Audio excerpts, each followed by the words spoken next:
एक बार फिर से स्वागत है सारथी क्लासेस के इस यूट्यूब चैनल पे। और मुझे पूरा भरोसा है कि आप अंतिम समय में यानी 70 बीपीएससी के अंतिम समय में अपने पूरे जी जान से पढ़ाई की तैयारी कर रहे होंगे।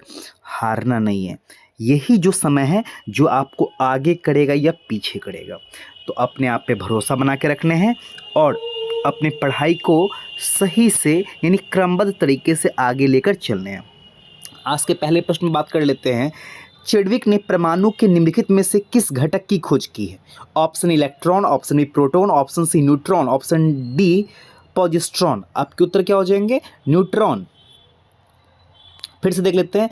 चेडविक ने परमाणु के निम्नलिखित में से किस घटक की खोज की है? तो किसकी खोज की है? न्यूट्रॉन की खोज की। अगले प्रश्न बात कर लेते हैं। बागमती की सहायक नदियां कौन है? ऑप्शन है अधवारा और कोला, ऑप्शन बी दोरधा मोढ़र, ऑप्शन सी माडल बूटाने, ऑप्शन डी उपरोक्त में से कोई नहीं। आपके उत्तर क्या होंगे? अधवारा कोला। इसकी ये किसकी सहायक नदी है? आपकी है बागमती की। ठीक है, और बागमती बिहार की एक प्रमुख नदी है। अगले प्रश्न बात करते हैं। एम्पियर इकाई है किसकी? ऑप्शन है विद्युत आवेश की, ऑप्शन सी बी विभवांतर की, ऑप्शन सी विद्युत प्रवाह की, ऑप्शन डी दाब की। आपके उत्तर क्या हो जाएंगे? विद्युत प्रवाह की। क्वेश्चन हमारा क्या है? एम्पियर इकाई है किसकी? इकाई है आपका विद्युत प्रवाह की। अगला क्वेश्चन। उर्दू भाषा में बिहार का पहला इतिहास नक्शे पायदार नाम से किसने लिखा है? क्या नाम है आपका? नक्शे पायदार। और किस भाषा की बात कर रहे हैं? उर्दू भाषा। ठीक है। ऑप्शन है Azimuddin Ahmed, option B Ali Mohammad Shad, option C Kalimuddin Ahmed, option D Imamuddin Kalandar. आपके उत्तर क्या हो जाएंगे? अली मोहम्मद साद। ये कह रहा है उर्दू भाषा में बिहार का पहला इतिहास नक्शे पायदार नाम से किसने लिखा है? तो अली मोहम्मद साद ने लिखा। अगले प्रश्न बात कर लेते हैं। नारियल का खाने योग्य भाग कौन सा? ऑप्शन है epicarp, option B endosperm, option C mesocarp, option D उपरोक्त में से कोई नहीं। आपके उत्तर क्या हो जाएंगे? Option B endosperm. क्या है? नारियल का खाने योग्य भाग कौन सा है? तो क्या होगा आपका? एंडोस्पर्म। अगला प्रश्न देख लेते हैं। शैवाल के अध्ययन को क्या कहा जाता है? ऑप्शन है anthology, option B gerontology, option C phycology, option D pomology. आपके उत्तर क्या हो जाएंगे? फाइकोलॉजी। क्वेश्चन क्या है? शैवाल के अध्ययन को हम क्या बोलते हैं? तो क्या बोलते हैं? फाइकोलॉजी हम इसको कहते हैं।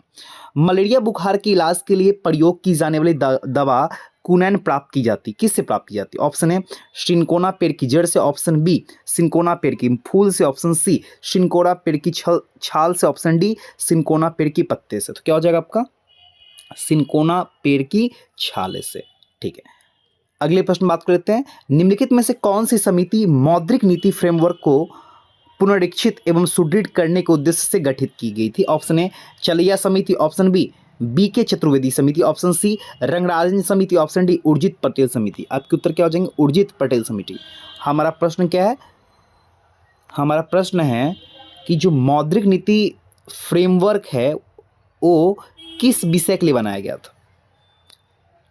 ठीक है, यानी किस समिति के सिफारिश के माध्यम से बनाया गया था? तो उर्जित पटेल समिति की सिफारिश के आधार पे। अगले प्रश्न बात कर लेते हैं।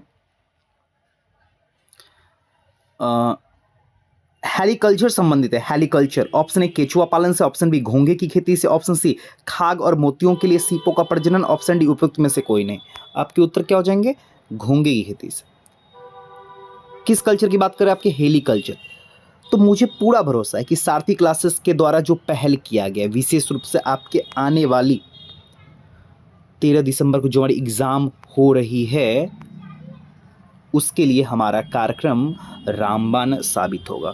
घबराने नहीं है और अपने आप को इतने मजबूत रखने हैं कि 13 दिसंबर को आप 2 घंटे में अपना बेस्ट दे सके।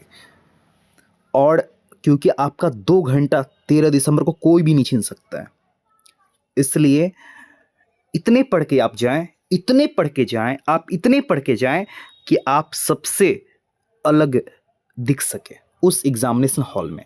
तो आज के लिए इतना ही। Thank you. फिर आपके सामने उपस्थित होते एक नए वीडियो को लेकर जो कहीं ना कहीं 70 बीपीएससी से संबंधित होगा। Thank you.